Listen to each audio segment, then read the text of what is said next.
جن کا وزن بہت زیادہ ہوتا ہے، جو چلتے نہیں ہیں، جو واک نہیں کرتے، جو ہر وقت بیٹھے رہتے ہیں، جن میں سستی بہت زیادہ ہوتی ہے، کاہلی بہت زیادہ ہوتی ہے، ان لوگوں میں ٹائپ 2 ڈائبٹیز بہت زیادہ ہوتی ہے۔ اور ٹائپ 2 ڈائبٹیز کا علاج بہت آسان ہے۔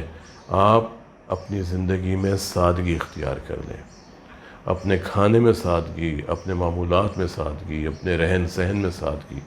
جتنا آپ اپنی زندگی میں سادگی اپنائیں گے، اتنا ہی آپ کو نہ صرف شوگر بلکہ دوسری بیماریاں بھی کم سے کم ہوں گی۔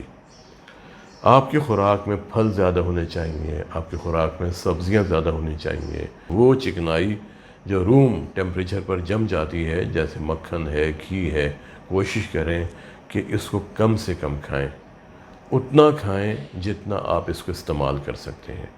آپ کی خوراک میں تیل زیادہ ہونے چاہیے، اور تیل بھی جیسے سرسوں کا تیل ہے یا کینولا ہے، یا اگر دستیاب ہے تو آپ زیتون کا تیل بھی استعمال کر سکتے ہیں۔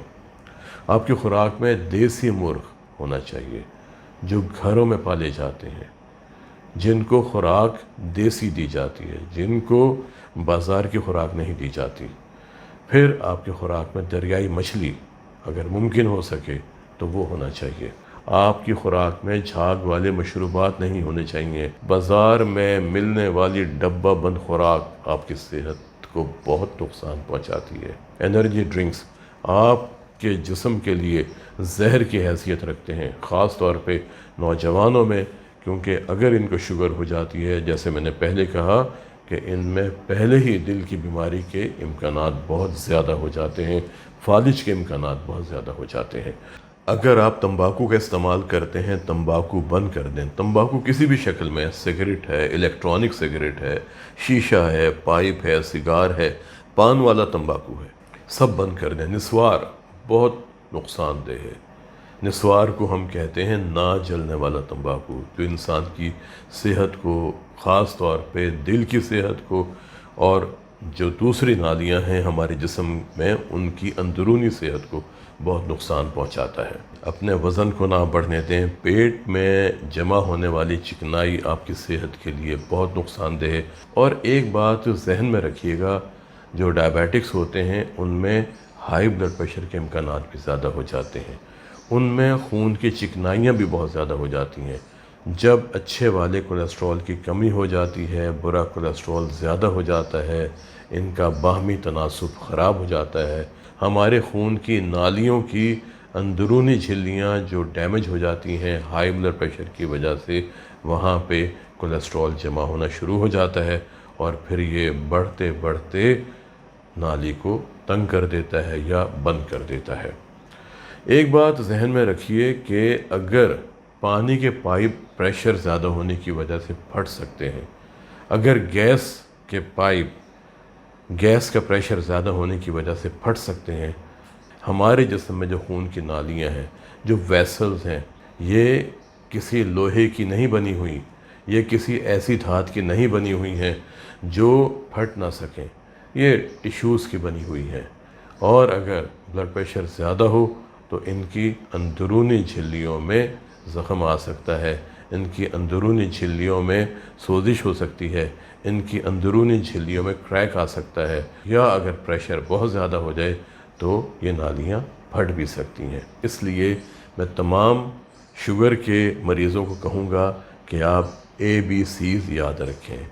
A فار ہیموگلوبن A1C، کہ آپ کا شوگر لیول پچھلے 3 مہینے میں کیسا رہا، اور میں نے آپ کو بتایا کہ یہ 6 تک رہنا چاہیے، 6 سے زیادہ نہیں ہونا چاہیے۔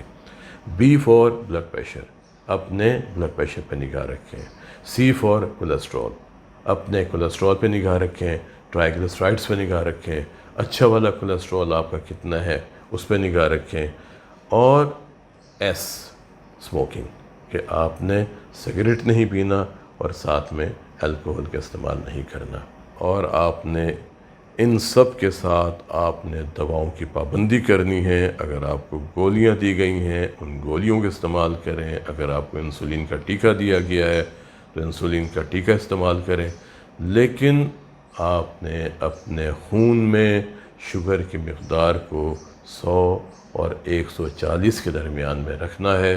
یہ آپ کے لیے بہت اچھا ہوگا۔ آپ نے اپنے بلڈ پریشر کو کوشش کریں کہ 120 اور 80 رہے تو بہتر ہوتا ہے، 115 70 رہے تو بہتر ہوتا ہے، لیکن 140 90 تک بھی ہم ریکمینڈ کرتے ہیں کہ ہونا چاہیے، لیکن اس سے زیادہ نہیں ہونا چاہیے۔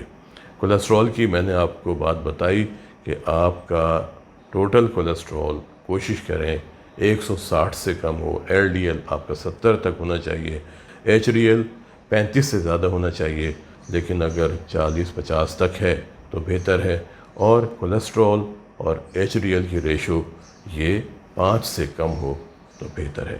یورک ایسڈ کوشش کریں کہ اگر 6 ملی گرام پر ڈیسی لیٹر سے کم ہو تو آپ کے لیے اچھا ہے۔ آپ کا وزن آپ کے قد اور آپ کی جسامت کے مطابق ہونا چاہیے، اور اگر آپ ریگولر واک کرتے ہیں، گہرے سانس لیتے ہیں، یوگا کرتے ہیں، میڈیٹیشن کرتے ہیں، آپ ہلکی پھلکی ایکسرسائز کرتے ہیں، تو آپ شوگر ہونے کے باوجود بھی بہترین انداز میں زندگی گزار سکتے ہیں، ایک صحت مند دل کے ساتھ، ایک توانا دماغ کے ساتھ، اور بھرپور جسمانی صحت کے ساتھ۔ آج کے لیے اتنا ہی، ملتے ہیں کسی اگلے پروگرام میں ایک نئے موضوع کے ساتھ۔ اپنا اور اپنے خاندان کے افراد کے دل کی صحت کا بہت خیال رکھیں، اور کوشش کریں کہ زندہ رہیں ایک مضبوط، صحت مند اور توانا دل کے ساتھ۔ السلام علیکم۔